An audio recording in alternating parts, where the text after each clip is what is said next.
Hello and welcome to On Record, the only show of the LBL where you will receive the latest news, scores, and stats every Wednesday at 5. My name's Chad Kleman. Thanks for tuning in today. There's a lot to get to this week. We just got finished with the championship game and the All-Star game, and so now we hit the off season. But first, I'd like to thank the VFW of Ohio Charities for being the official proud sponsor of the LBL and the LBL Champions Cup. If you'd like to know what they do in your community and what you can do to help them out, go to vfwohiocharities.com. Coming up, we got the Kings, who win their second straight championship in a row. We got the results of the All-Star game. I'm going to bring some Season 6 updates, news, and info to you. And TJ Pennell, the Defensive Player of the Season and two-time champion, joins us here on the show. The game finals in the championship, the Kings defeated the Lions 71-56. And in our first seasonal LBL All-Star game, the Ballers came up and beat the Ringers 90-87. Pretty intense game there. It was between JB and Justice for the championship MVP, but it ended up going to Justice. He ended up having a huge game, filled in right when he needed to. 24 points, 65% from the field. Also grabbed 3 steals. They had 10 steals for the game, so they were all over on defense. And Justice was right there next to TJ, who leads them defensively. The Kings, they were a clear favorite going into the championship. The Lions just couldn't keep up with the speed and the stamina that the Kings have built over a long season, and not to mention the chemistry that they built up over 2 seasons now. Malik only finished with 16 points. He had 7 boards, and after going really hard in the first half, he really fell off in the second half. I think the speed of the Kings really got to him, and I mean, what the Kings had set out to do, they did perfectly. So the Lions are only down by 4 after a low-scoring half from both sides. But again, it was that stamina and the speed of the Kings that really just brought down the Lions there in the end of the game. JB finished with 19 points, 8 boards, and 4 assists. Thurman also had a really good game, 17 points. He ended up going 4 of 7 from 3. When that guy gets going from 3-point range, there's not much you can do. Usually it's your biggest guy guarding him, and if he's pulled all the way out the paint, Kings are attacking from all angles, and it's over with. So once again, it was another beautiful team effort by the Kings. And again, for arguably the third time in a row this playoff, Malik was nowhere to be found. He was the MVP was disappointing, man. I really was expecting a lot from him, but maybe next season we can see a different playoff Malik, and that's what I'm hoping for. He comes back, rebounds, and really gets after it next season in the playoffs. Jake Smeltz, man, he had another poor game. The Lions just were not that great in the postseason. He only had 9 points, shot 3 of 16. Don't know what was really going on with Jake, but I'm sure he's going to be wanting to come back next season and have another good regular season and a better postseason. But overall, it just goes to show you how suffocating and how stifling that Kings defense was all season. And they just really put it on full display in the championship. They really put everything they had out there, and I think really it shows that they love playing defense and taking the ball away even more than just putting the basket or ball into the basket. They just love getting in your face and just making it hard for you offensively. So, question: can the Kings three-peat? There's going to be some notable changes. One of the biggest is that the glue of the team, TJ Pennell, does plan on retiring after this season. He wants to make his way out to California, start a new life. And so I'm happy for you there, TJ. He averaged 14 points, 7 boards, and 5 assists in 2 seasons with the LBL. in the LBL. And like I said, he's truly the soul and the heart of that team. He really brings the energy every single week. And I mean, I don't think without him, they talk as much. They don't know where to be. TJ really just, he's pointing, he's talking. He really he's really the glue that makes that whole team stick. I think he is by far proven he's the best defender in the league. And like I said, that's just because he tells people where to be, what to be, how to be, and it all comes together and works out great. So because TJ will be leaving, the Kings are going to have to take a big hit there to their nucleus. That's they last year they kept Thurman and they kept TJ. Both Thurman was a 4th-round pick. He was selected 25th overall, and TJ was the 9th pick. He was selected in the 1st round. So if they want to retake 2nd round. He was selected in the 2nd round. If they want to keep Thurman, they're going to have to give up their 4th-round pick, which I think is a great deal. It's hard to find a talent like Thurman with his IQ of the game and in his quick hands. It's really hard to find someone of that talent in the 4th round. So, I think it's a no-brainer he keeps Thurman there, not even to mention the chemistry that JB and him have. They just play so well off each other. But they won't be able to keep TJ this season. They do have Justice, who was picked 8th right before TJ. And question there if they keep Justice or not. He averaged 17 points, 4 rebounds, and 3 assists on 61% from the field, but arguably was the 4th most important player on the team. They were stacked really. TJ, JB, and Thurman. He did average though the 2nd most points, only one below JB. JB had 17, Justice had 16. So, Justice was a really big piece of that offense there, but I don't know if he is really worthy for that 1st-round pick. There's a lot of talent coming in, and we'll see what happens there. I know JB and Justice are really good friends, so maybe he's gonna want to keep that chemistry rolling and continue to keep him on the team.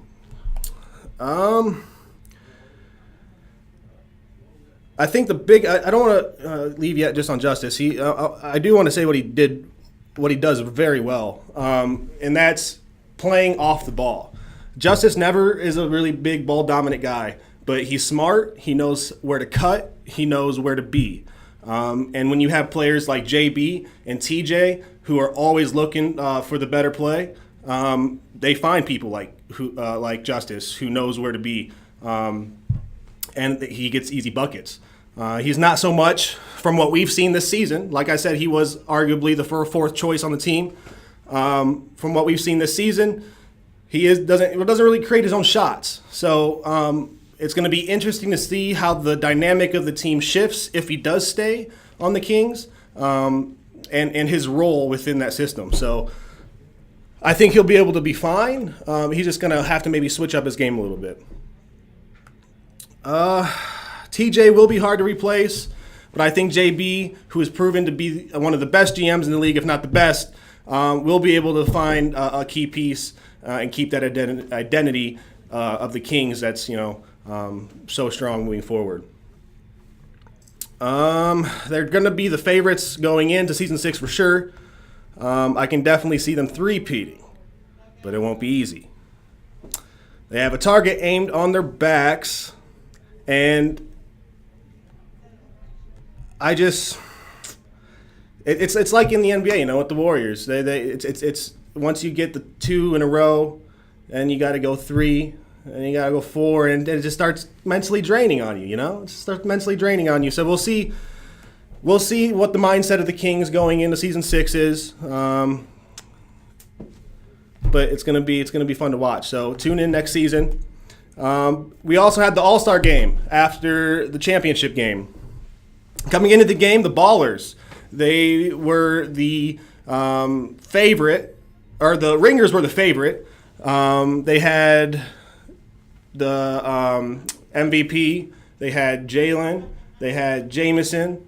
A lot of really solid players. I think a lot of people thought they were a little bigger. They had Malik. They had Jake Schwiefer of the Vandals. And not only did they have those big bodies, they were without Austin Armstead, who was the leading scorer of the league, and they were without A.J. Cecil, both no-shows. So not only were the underdog coming in, they started off even more in the hole without those two key pieces. At first, it was looking like what everyone expected. The Ringers were just going to come out, get up a lot of shots. I think there was a total of almost 180 shots up in this game, which is way more than normal. So I think normal probably is around 120.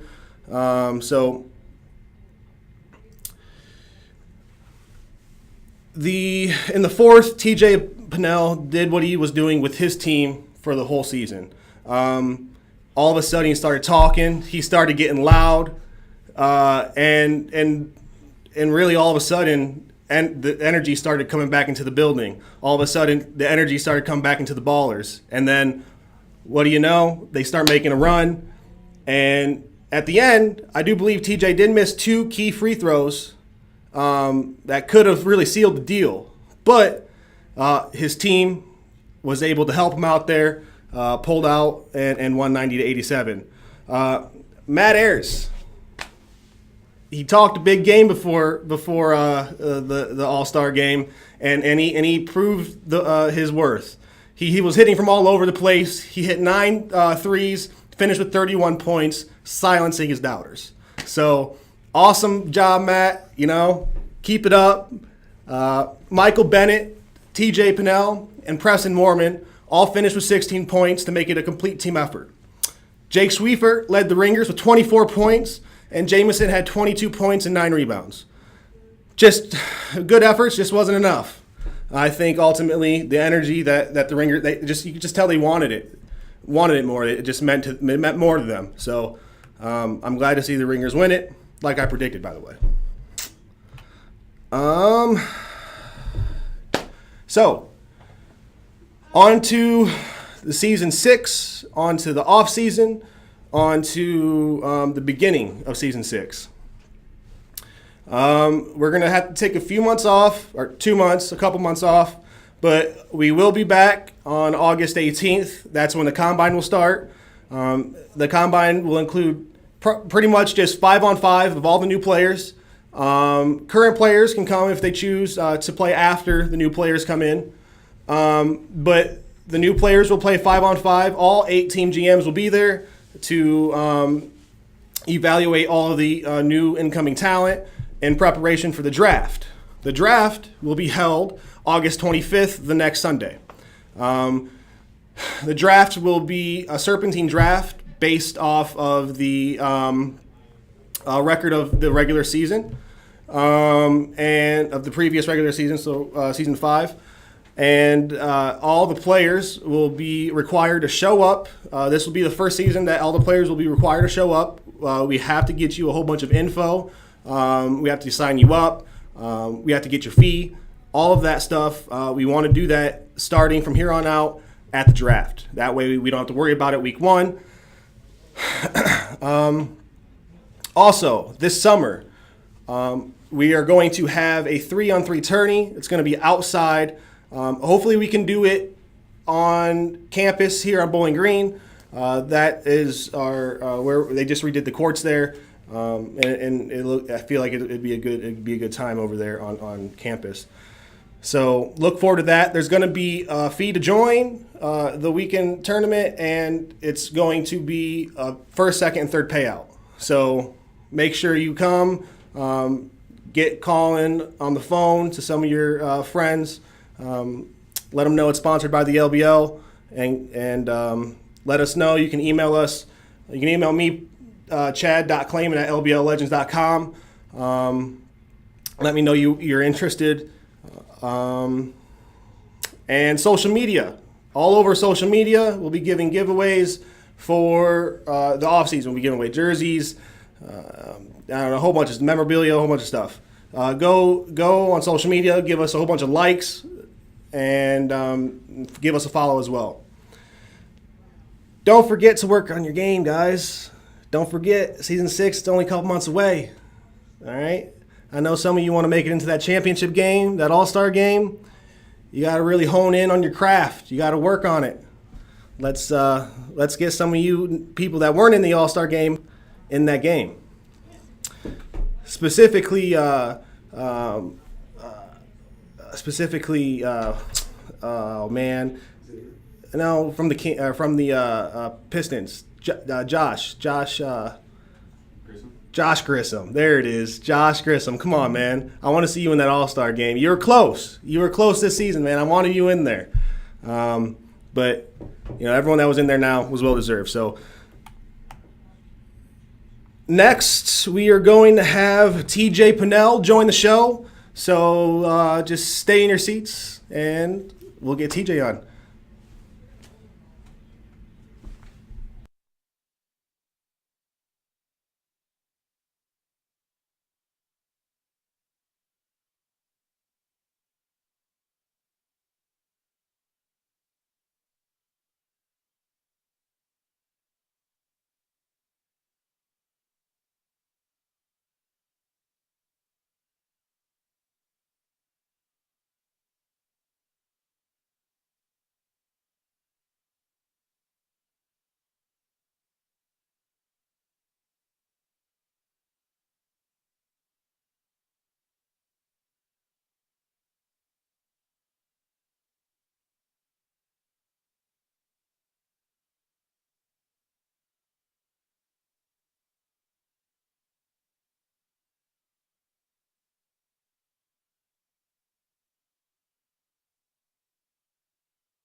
All right, ready? Yeah. All right, TJ Pinnell, man, welcome. What's up? You're a champion, man. Again, yes, again, 2 times in a row. Yes. You won the Defensive Player of the Season. You averaged 13 points. You grabbed down 7 boards and 5 assists on the season. You shot 7% better than you did last season from the field. So I thought you were about to say from 3. No. From 3, you only shot 3 times, or you only shot 25 times, only making 3 this year. Last year you made 12. So, kind of fell short there, but it's all right. You played your game well. You know your game, and you played it well, and I respect it. So that's true. So, thoughts on winning the championship, season 2. What's your takeaway? It was great. There was, I think that first year, when we let Malik go, I think there was a lot of teams thinking that, we're kind of overrated. I mean, kind of throughout the season, we were kind of getting overshadowed by other teams, trying to take that spotlight. And we just stay motivated. We stay hungry. We played to ourselves, and we got it done. So. Yeah. So I had mentioned that JB has a decision being made now that you're going to be retiring from the LBL. Who does he keep? I'm guessing he keeps Thurman.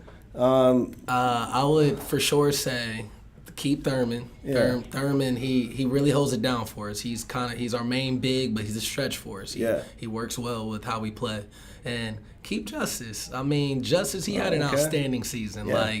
I think in weeks like 2, 3, kind of early on when he was kind of get accustomed to our play, he was struggling a little bit, but me and JB, we worked with him to make sure, look, we really leaned heavy on him. And a lot of the key games, a lot of tough games, you saw he was the one kind of leading our scoring. Yeah. And we kind of let him play free, play out there, and we know that the focus is going to be on us. Yeah. So we didn't want to get besides ourselves and try to do too much. We trusted him. He was a first-round pick. We're going to make it happen. And he did that. So yeah. Great. So I got to ask. I asked JB in an interview we're going to release soon. I got to get your take on it. Who's your favorite player to play against? To play against? Yeah. There's quite a few good players in the LBL. But Who do you like playing against? To be truthful, it's Jalen Myers. Yeah, why is that? There's two big reasons. One, he gave me my only L. I've only lost one in 2 seasons I've played. I've lost once. Okay. And that was big. That's a big respect. Now, do you think he gave you that L? Like, you think he was a big part of that? Yes. At the end of the day, it's his team. Did he guard you? Yeah, he did. How'd you do that game? I only had like 8 points. Okay. So, right. and it was one of those games where technically, if I played to the standards of myself, how I should play, we don't lose that game. Yeah. So that was really big. And as much as I want to win, I do give credit where credit's due. Like, they came in with a great game plan. We started out slow. They held on to the lead and they won. So that was big. And I like his competitiveness. I know he's a big flopper. He's I know the James that too. Harden of the league. I know that too. But he's very competitive. I saw him in the championship game last year. And, this year, we didn't kind of rekindle that fire. But it ended up I like going against him. I know what he's going to bring every single time out there. There's a lot of guys, I'll name drop. Austin, I go against him. He only had 8 points the last 2 times I played him. There's a lot of guys, I could go with King, even someone like Jake Schmell in this championship game where I take the challenge to guard the best player, they don't show up. Jalen's going to come at me all game. He gets me in foul trouble sometimes. So, I like going against Jalen. Yeah. So you mentioned his mindset, and you like his mindset coming into games. But what your mindset, Jalen's a little bit more reserved. You come out and you're a little more aggressive in the way you hold yourself.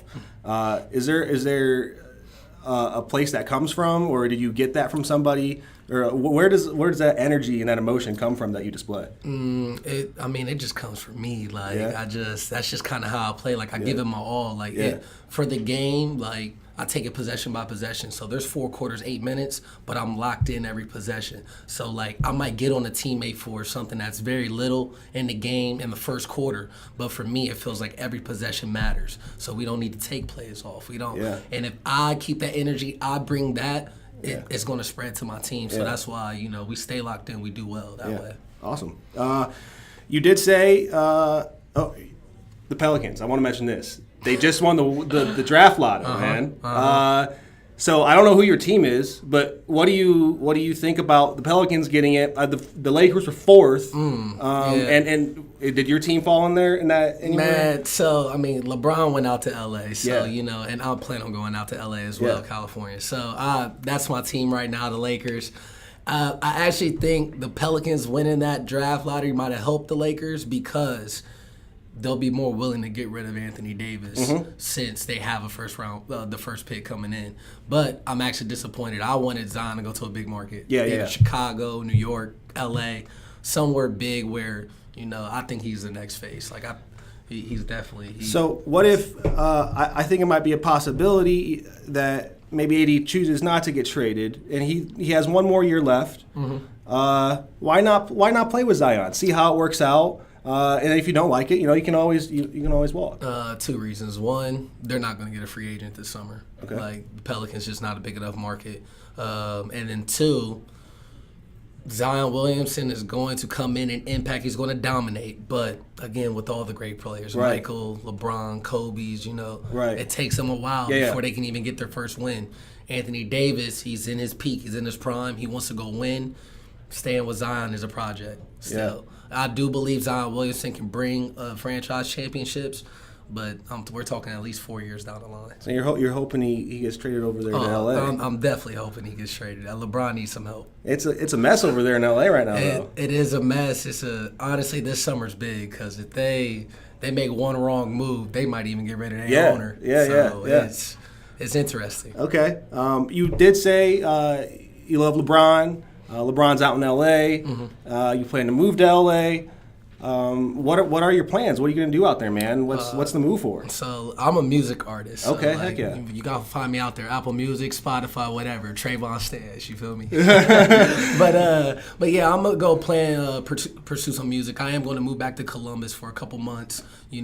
Probably I'm looking to move this winter. So like I said, there still is a slight chance, the league starts up. Okay. Starts up in the fall, there might be a chance, but, at the same time, it would be I feel like I've accomplished what I needed to in the Yeah. LBL. So We're gonna have that 3-on-3 summer tourney. You plan on joining that?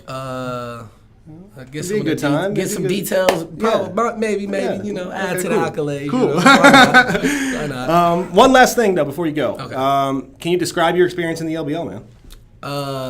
Way better than I expected. I remember when Jalen came. Jalen is the one who told me about it, you know, before I even seen any flyers or anything. And I know some players were playing in it before. And, you know, I got into it just because I got tired of hooping at the rec.